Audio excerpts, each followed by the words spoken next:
ನಾವು ಮಾತನಾಡುವ ಮುನ್ನ ಯೋಚಿಸುವುದಾದರೆ ನಾವು ಆಡಿದ ಮಾತಿಗೆ ಮತ್ತೆ ಚಿಂತಿಸಬೇಕಾಗಿಲ್ಲ. ಇದು ಸತ್ಯವಾಗಿದೆ.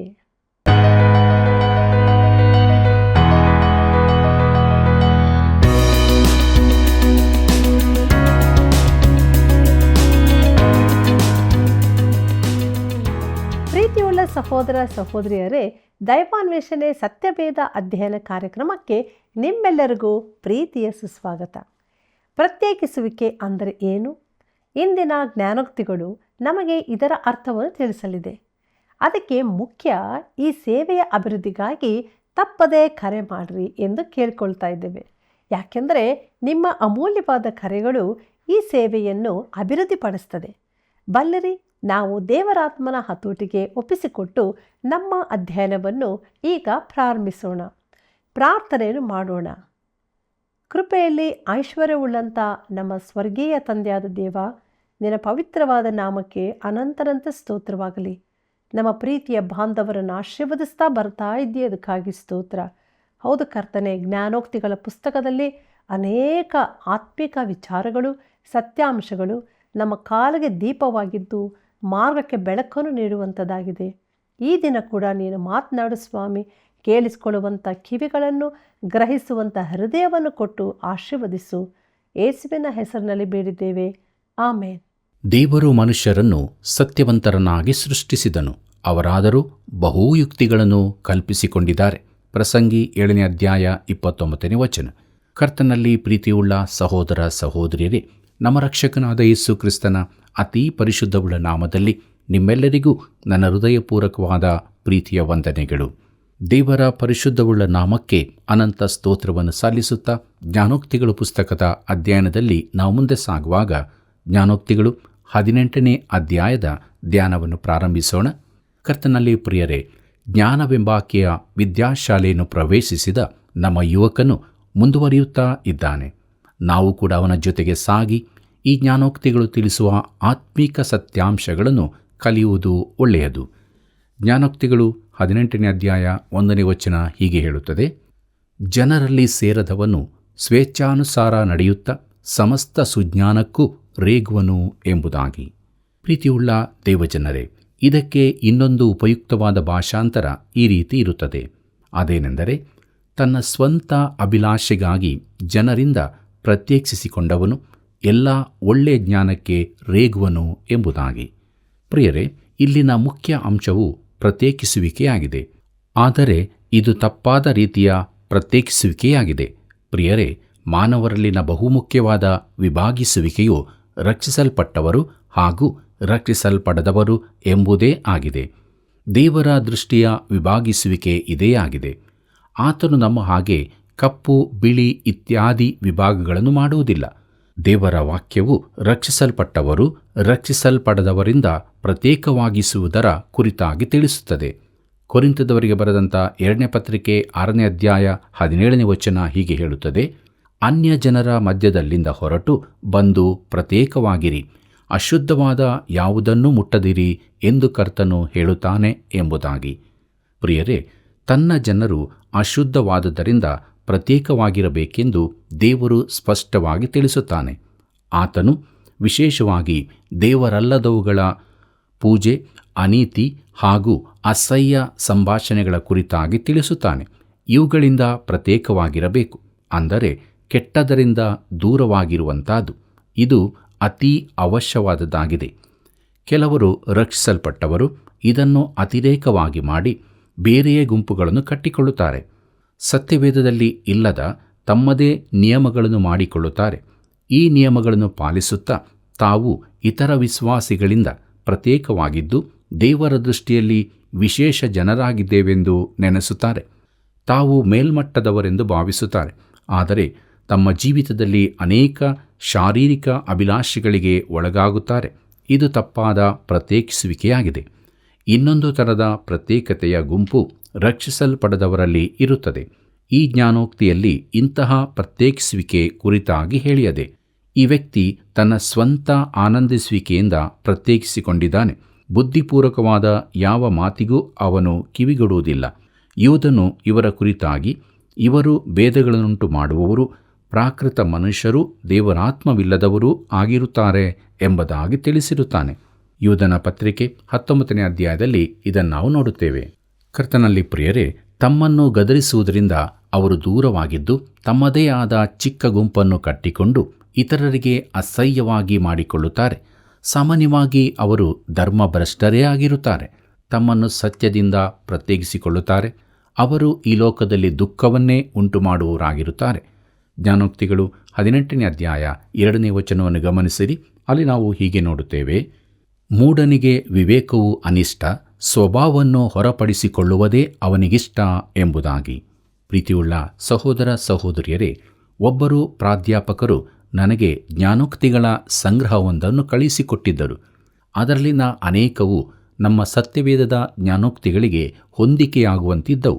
ಈ ಮೇಲಿನ ವಚನಕ್ಕೆ ಒಪ್ಪುವ ಒಂದು ಮಾತು ಹೀಗಿತ್ತು: ನಾನು ಮಾತನಾಡುವ ಮುನ್ನ ಯೋಚಿಸುವುದಾದರೆ ನಾನು ಆಡಿದ ಮಾತಿಗೆ ಮತ್ತೆ ಚಿಂತಿಸಬೇಕಾಗಿ ಬರುವುದಿಲ್ಲ ಎಂಬುದಾಗಿ. ಪ್ರಿಯರೇ, ಇದು ನಿಜವಾಗಿಯೂ ಸತ್ಯವಾದದ್ದಾಗಿದೆ. ಮುಂದಕ್ಕೆ ನೋಡೋಣ. ಜ್ಞಾನೋಕ್ತಿಗಳು 18ನೇ ಅಧ್ಯಾಯ 3ನೇ ವಚನ. ಅಲ್ಲಿ ಹೀಗೆ ಬರೆದದೆ: ದುರಾಚಾರವಿದ್ದಲ್ಲಿ ತಾತ್ಸಾರ, ಅವಮಾನವಿದ್ದಲ್ಲಿ ಧಿಕ್ಕಾರ ಎಂಬುದಾಗಿ. ಪ್ರಿಯರೇ, ಇನ್ನೊಂದು ಆಧುನಿಕ ಜ್ಞಾನೋಕ್ತಿ ಹೀಗಿದೆ. ಅದೇನೆಂದರೆ, ಕೆಲವರು ತಾವು ಓದಲೆಲ್ಲ ಸಂತೋಷವನ್ನುಂಟು ಮಾಡುತ್ತಾರೆ ಎಂಬುದಾಗಿ. ಇದು ಒಳ್ಳೆಯ ಮಾತಾಗಿದ್ದು ಈ ವಚನದಲ್ಲಿ ಹೇಳಲ್ಪಟ್ಟ ಜನರಿಗೆ ಹೊಂದಿಕೆಯಾಗುತ್ತದೆ. ಇಂಥವರು ಲೋಕದೊಳಕ್ಕೆ ತುಂಬ ದುಃಖವನ್ನೇ ತರುವವರಾಗಿರುತ್ತಾರೆ. ಜ್ಞಾನೋಕ್ತಿಗಳು 18ನೇ ಅಧ್ಯಾಯ 4ನೇ ವಚನ ಹೀಗೆ ಹೇಳುತ್ತದೆ: ಸತ್ಪುರುಷನ ನುಡಿಯು ಆಳವಾದ ನೀರು, ಜ್ಞಾನದ ಬುಗ್ಗೆ, ಹರಿಯುವ ತೊರೆ ಎಂಬುದಾಗಿದೆ. ಕರ್ತನಲ್ಲಿ ಪ್ರಿಯರೇ, ಕರ್ತನಾದ ಯೇಸುವಿನ ಮೇಲೆ ನಂಬಿಕೆ ಇಟ್ಟ ಪ್ರತಿಯೊಬ್ಬ ವಿಶ್ವಾಸಿಯಲ್ಲಿಯೂ ಪವಿತ್ರಾತ್ಮನು ವಾಸವಾಗಿರುತ್ತಾನೆ.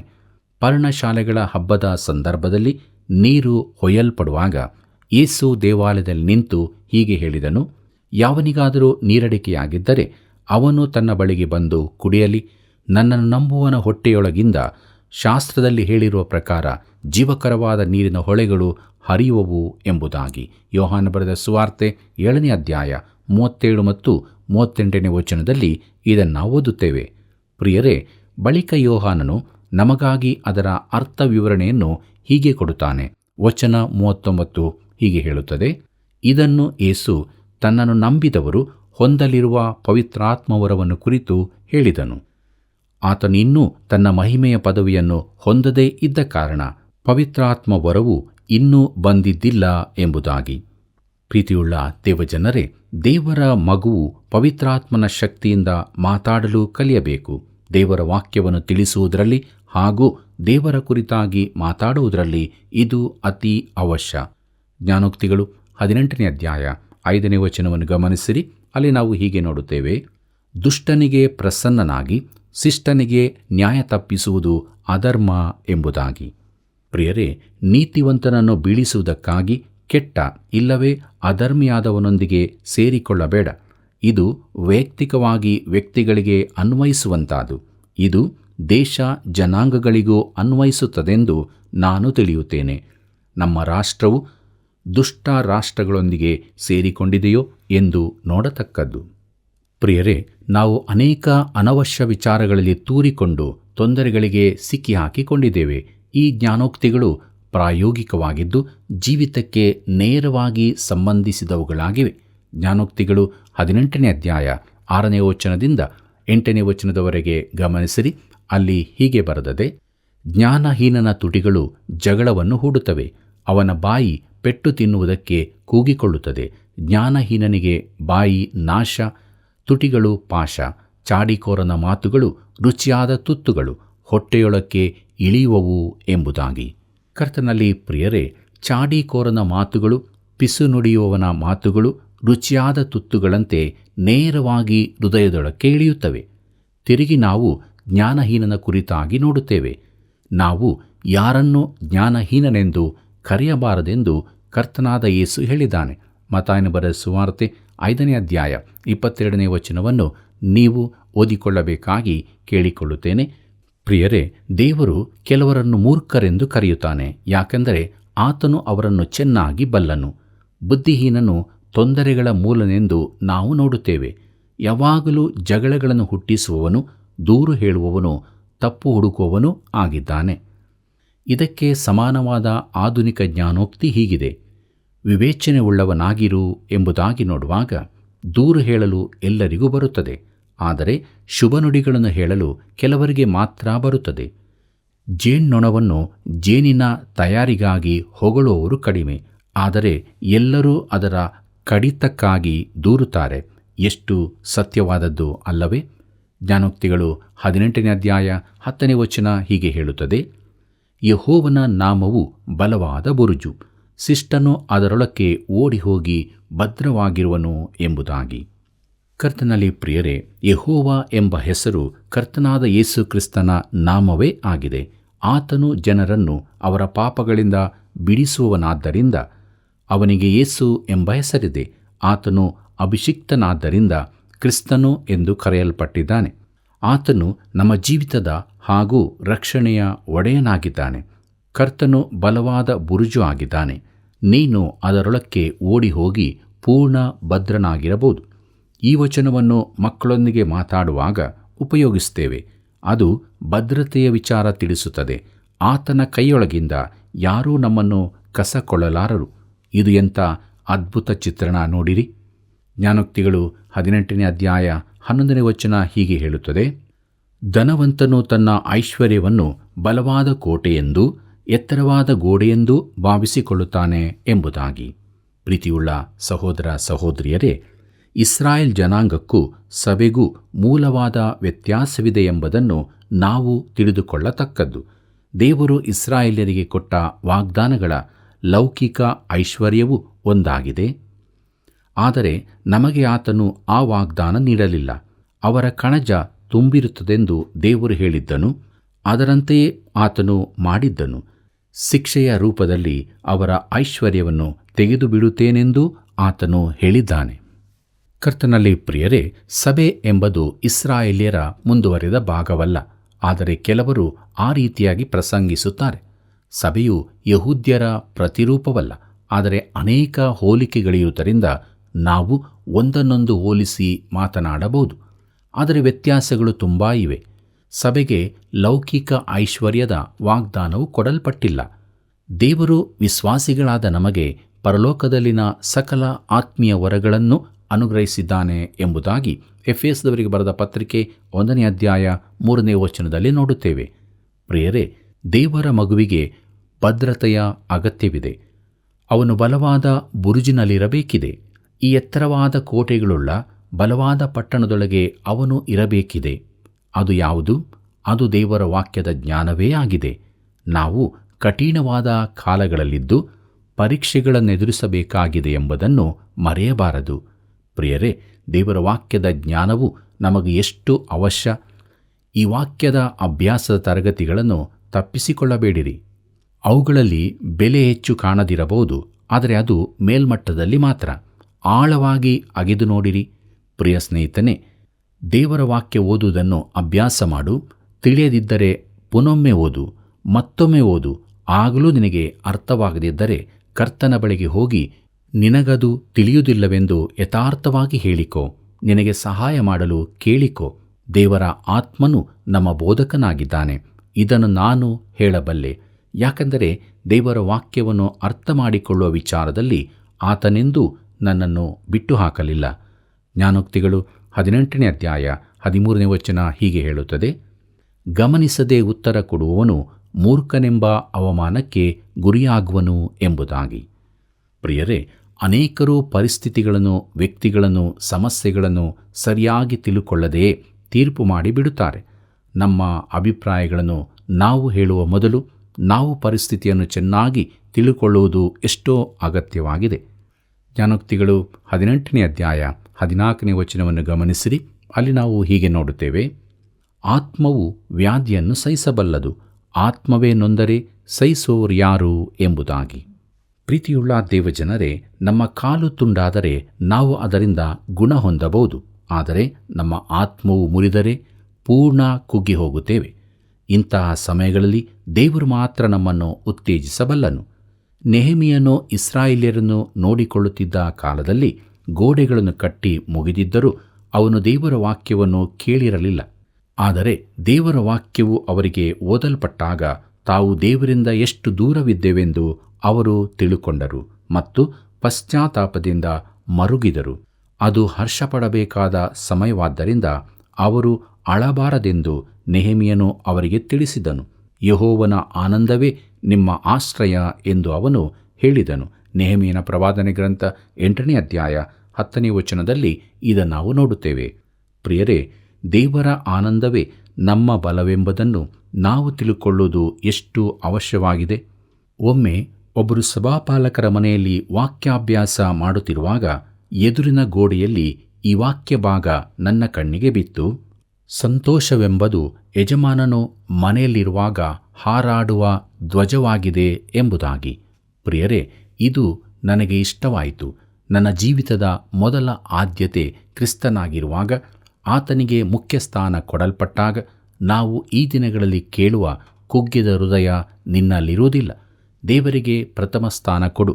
ನಿನ್ನ ಸಮಯ, ಪ್ರಯತ್ನ, ಯೋಚನೆ, ಸಂಗಾತಿತನ, ಹಣ ಎಲ್ಲದರಲ್ಲೂ ಆತನಿಗೆ ಮೊದಲ ಸ್ಥಾನ. ಆಗ ಏನಾಗುತ್ತದೆಂದು ನೋಡು. ಇದನ್ನೆಂದಾದರೂ ಪ್ರಯತ್ನಿಸಿದ್ದೀಯೋ?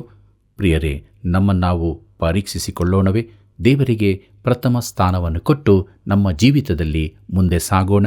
ಜ್ಞಾನೋಕ್ತಿಗಳು 18ನೇ ಅಧ್ಯಾಯ 16ನೇ ವಚನ ಹೀಗೆ ಹೇಳುತ್ತದೆ: ಕಾಣಿಕೆಯು ಅನುಕೂಲತೆಗೂ ಶ್ರೀಮಂತರ ಸಾನ್ನಿಧ್ಯ ಪ್ರವೇಶಕ್ಕೂ ಸಾಧನ ಎಂಬುದಾಗಿ.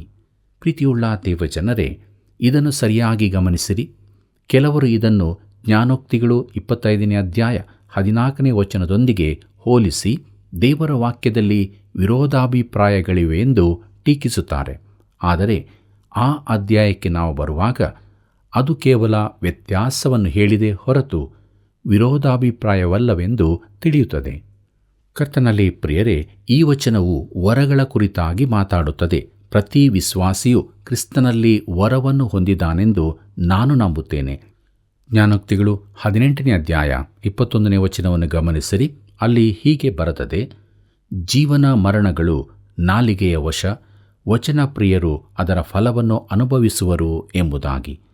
ಪ್ರೀತಿಯುಳ್ಳ ಸ್ನೇಹಿತನೇ, ಈ ವಚನದ ಕುರಿತು ಗಂಭೀರವಾಗಿ ಯೋಚಿಸು. ನಿನ್ನ ನಾಲಿಗೆಯನ್ನು ಸುವಾರ್ತೆ ತಿಳಿಸಲಿಕ್ಕಾಗಿ ಉಪಯೋಗಿಸುವಾಗ ಅದು ಜೀವವನ್ನು ಕೊಡುತ್ತದೆ. ಅದೇ ಸಮಯದಲ್ಲಿ ಜನರನ್ನು ದೇವರಿಂದ ದೂರ ಮಾಡಿ ಮರಣಕ್ಕೆ ಕಾರಣವಾಗುವಂತೆ ಕೂಡ ಅದನ್ನು ಉಪಯೋಗಿಸಬಹುದು. ಈ ಚಿಕ್ಕ ನಾಲಿಗೆಯು ಜಗತ್ತಿನ ಅತಿ ಬಲಶಾಲಿಯಾದ ಆಯುಧವಾಗಿದೆ. ಸತ್ಯವೇದವು ನಾಲಿಗೆಯ ಕುರಿತಾಗಿ ತುಂಬ ತಿಳಿಸುತ್ತದೆ. ಜ್ಞಾನೋಕ್ತಿಯಲ್ಲಿ ಇದರ ಕುರಿತು ಸಾಕಷ್ಟು ಇದೆ. ಜ್ಞಾನೋಕ್ತಿಗಳು 18ನೇ ಅಧ್ಯಾಯ 22ನೇ ವಚನವನ್ನು ಗಮನಿಸಿರಿ. ಅಲ್ಲಿ ನಾವು ಹೀಗೆ ನೋಡುತ್ತೇವೆ: ಪತ್ನಿ ಲಾಭವು ರತ್ನ ಲಾಭ, ಅದು ಯೆಹೋವನ ಅನುಗ್ರಹವೇ ಎಂಬುದಾಗಿ. ಪ್ರೀತಿಯುಳ್ಳ ದೇವಜನರೇ, ದೇವರ ವಾಕ್ಯದಲ್ಲಿ ಈ ಎರಡು ವಾಕ್ಯಗಳನ್ನು ಜೊತೆಯಾಗಿ ಕಂಡು ನಾನು ನಕ್ಕಿದ್ದೇನೆ. ದೇವರ ಆತ್ಮನು ಅವುಗಳನ್ನು ಜೊತೆಯಾಗಿರಿಸಿದ್ದಾನೆ. ಒಬ್ಬನು ತನ್ನ ಪ್ರಿಯತಮೆಗೆ ಪ್ರೇಮ ನಿವೇದನೆ ಮಾಡುವಾಗ ನಾಲಿಗೆಯನ್ನು ಉಪಯೋಗಿಸ್ತಾನೆ. ತನ್ನನ್ನು ಮದುವೆ ಆಗುವಂತೆ ಕೇಳಿಕೊಳ್ಳುತ್ತಾನೆ. ಇದು ಸರಿಯಾದ ರೀತಿಯಾಗಿದೆ. ಜೀವ ಮರಣಗಳು ನಾಲಿಗೆಯ ವಶದಲ್ಲಿರುತ್ತವೆ. ಈ ವಿಶೇಷ ಪ್ರಶ್ನೆಯನ್ನು ಕೇಳುವ ಮುನ್ನ ನಿನ್ನ ನಾಲಿಗೆಯನ್ನು ತುಂಡು ಮಾಡಿಕೊಳ್ಳಬೇಕೆಂದು ನೀನು ನೆನೆಸುವ ಕಾಲವೂ ಬರಬಹುದು. ಒಬ್ಬ ಅವಿವಾಹಿತನಿಗೆ ತನಗೆ ಸರಿಹೊಂದುವ ಸ್ತ್ರೀಯು ಕಾಣಸಿಗಲೇ ಇಲ್ಲ. ಯಾಕಂದರೆ ತಾನು ಸಂಧಿಸಿದವರೆಲ್ಲರೂ ತುಂಬ ಮಾತಾಡುತ್ತಾರೆಂದು ಅವನು ನೆನೆಸಿದನು. ಕೊನೆಗೆ ಸ್ವಲ್ಪ ಪ್ರಾಯಸ್ಥಳಾದ ಒಬ್ಬಳನ್ನು ಕಂಡುಕೊಂಡನು. ಆಕೆ ಬಹು ಮೌನಿಯಾಗಿರುವಂತೆ ಕಂಡಿತು. ಅವನು ಅವಳನ್ನು ಪ್ರೀತಿಸಿ ತನ್ನನ್ನು ಮದುವೆ ಆಗುವಂತೆ ಕೇಳಿಕೊಂಡನು. ಈ ಮಾತಿಗೆ ಒಪ್ಪಿಕೊಂಡ ಕೂಡಲೇ ಆಕೆ ಮಾತನಾಡತೊಡಗಿದಳು. ಆಕೆ ತಮ್ಮ ವಿವಾಹ ಜೀವಿತ, ಮನೆ ಕಟ್ಟುವುದು, ವಿಹಾರ ಈ ಸಂಗತಿಗಳ ಕುರಿತಾಗಿ ಮಾತನಾಡುತ್ತಾ ಹೋದಳು. ಪಕ್ಕನೆ ಆಕೆಗೆ ತಾನು ತುಂಬ ಮಾತನಾಡಿದ್ದೇನೆಂದು, ಅವನು ಸುಮ್ಮನಿದ್ದಾನೆಂದು ಭಾಸವಾಗಿ ಕೇಳಿದಳು. ನೀನ್ಯಾಕೆ ಏನೂ ಮಾತಾಡುವುದಿಲ್ಲ ಎಂದು. ಅವನು ಹೇಳಿದನು, ನಾನು ಈಗಾಗಲೇ ಬೇಕಾದಷ್ಟು ಮಾತನಾಡಿದ್ದೇನೆ ಎಂದು. ಪ್ರಿಯರೇ, ಪತ್ನಿ ಲಾಭವು ರತ್ನ ಲಾಭ, ಅದು ಯೆಹೋವನ ಅನುಗ್ರಹವೇ. ನಾನು ನನ್ನ ಪತ್ನಿಗಾಗಿ ಕರ್ತನಿಗೆ ಯಾವಾಗಲೂ ಉಪಕಾರ ಹೇಳಿದ್ದೇನೆ. ಇಂಥ ಒಳ್ಳೆಯ ಪತ್ನಿ, ಅದರಲ್ಲೂ ನನ್ನೊಂದಿಗೆ ಸುಧಾರಿಸಿಕೊಳ್ಳಬಲ್ಲವಳು ಸಿಕ್ಕಿದ್ದು ನಿಜಕ್ಕೂ ಅದೃಷ್ಟವೇ. ಪ್ರೀತಿಯುಳ್ಳ ದೇವಜನರೇ, ಕೊನೆಯದಾಗಿ ಜ್ಞಾನೋಕ್ತಿಗಳು 18ನೇ ಅಧ್ಯಾಯ 24ನೇ ವಚನ ಹೀಗೆ ಹೇಳುತ್ತದೆ: ಬಹುಮಂದಿ ಗೆಳೆಯರನ್ನು ಸೇರಿಸಿಕೊಂಡವನಿಗೆ ನಾಶನ, ಸಹೋದರನಿಗಿಂತಲೂ ಹತ್ತಿರ ಹೊಂದಿಕೊಳ್ಳುವ ಮಿತ್ರನುಂಟು ಎಂಬುದಾಗಿ. ಪ್ರಿಯ ಮಿತ್ರನೇ, ನಿನಗೆ ಸ್ನೇಹಿತರು ಬೇಕೆಂದಾದರೆ ನೀನು ಸ್ನೇಹದಿಂದ ನಡಕು. ನಿನ್ನ ಸ್ನೇಹಿತರಿಗೆ ನೀನು ನಿಜವಾದ ಸ್ನೇಹಿತನಾಗಿದ್ದೀಯೋ? ಸಹೋದರನಿಗಿಂತಲೂ ಹತ್ತಿರವಾಗಿ ಹೊಂದಿಕೊಳ್ಳುವ ಮಿತ್ರನುಂಟು ಎಂಬುದಾಗಿ ನೋಡುವಾಗ ಆತನು ಯಾರು ಎಂದು ನಿನಗೆ ತಿಳಿದಿದೆಯೋ? ಆತನು ಯೇಸುವೆ. ಆತನು ಹೀಗೆ ಹೇಳಿದ್ದಾನೆ, ನಾನು ನಿಮಗೆ ಕೊಟ್ಟ ಆಜ್ಞೆಗಳಿಗೆ ಸರಿಯಾಗಿ ನೀವು ನಡೆದರೆ ನೀವು ನನ್ನ ಸ್ನೇಹಿತರು ಎಂಬುದಾಗಿ.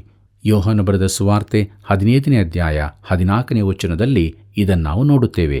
ಪ್ರಿಯರೇ, ಜನರು ಯೇಸು ನನ್ನ ಮಿತ್ರನು ಎಂಬ ಹಾಡನ್ನು ಹಾಡುವಾಗ ಅವರ ಬಳಿಗೆ ಹೋಗಿ, ನೀವು ಆತನ ಆಜ್ಞೆಗಳಿಗೆ ಸರಿಯಾಗಿ ನಡೆಯುತ್ತೀರೋ ಎಂದು ಕೇಳುವ ಮನಸ್ಸಾಗುತ್ತದೆ.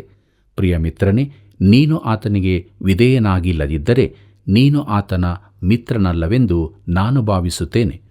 ಯೇಸು ಸಹೋದರನಿಗಿಂತಲೂ ಹತ್ತಿರ ಹೊಂದಿಕೊಳ್ಳುವ ಸ್ನೇಹಿತನು. ಆತನು ನಮ್ಮ ರಕ್ಷಕನು.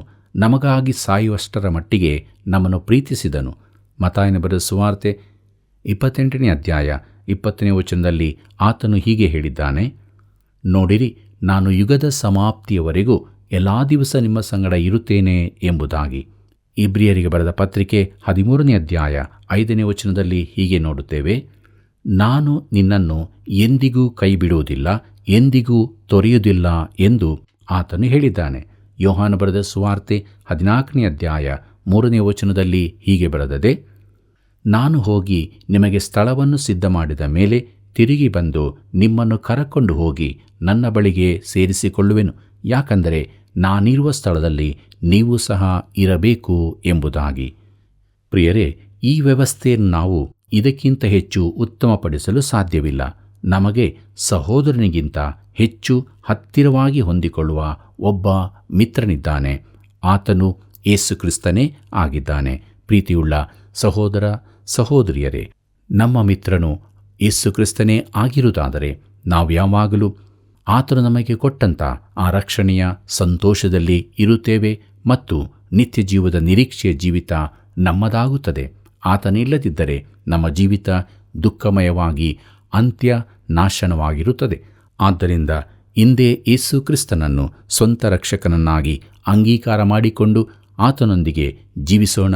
ಇಂಥ ರೀತಿಯ ಜೀವಿತವನ್ನು ಜೀವಿಸತಕ್ಕೆ ದೇವರು ತಾನೇ ಸಹಾಯ ಮಾಡಿ ನಡೆಸಲಿ. ಕರ್ತನ ಕೃಪೆಯು ಸದಾ ನಿಮ್ಮ ಸಂಗಡ ಇರಲಿ. ಪ್ರಿಯರೇ, ಮಾನವರಲ್ಲಿ ರಕ್ಷಿಸಲ್ಪಟ್ಟವರು ಹಾಗೂ ರಕ್ಷಿಸಲ್ಪಡದವರು ಎಂಬ 2 ವಿಭಾಗಗಳಿವೆ ಎಂದು ನಾವು ಇವತ್ತು ತಿಳಿದುಕೊಂಡೆವು. ಜ್ಞಾನಹೀನನು ಯಾವಾಗಲೂ ಜಗಳವನ್ನು ಎಬ್ಬಿಸ್ತಾನೆ. ನಾವೆಲ್ಲರೂ ರಕ್ಷಿಸಲ್ಪಟ್ಟವರಾಗಿ ಬಲವಾದ ಬುರುಜಾಗಿರುವ ದೇವರ ನಾಮದಲ್ಲಿ ಇದ್ದುಕೊಂಡು ನಮ್ಮ ಜೀವಿತದಲ್ಲಿ ಆನಂದಿಸೋಣ.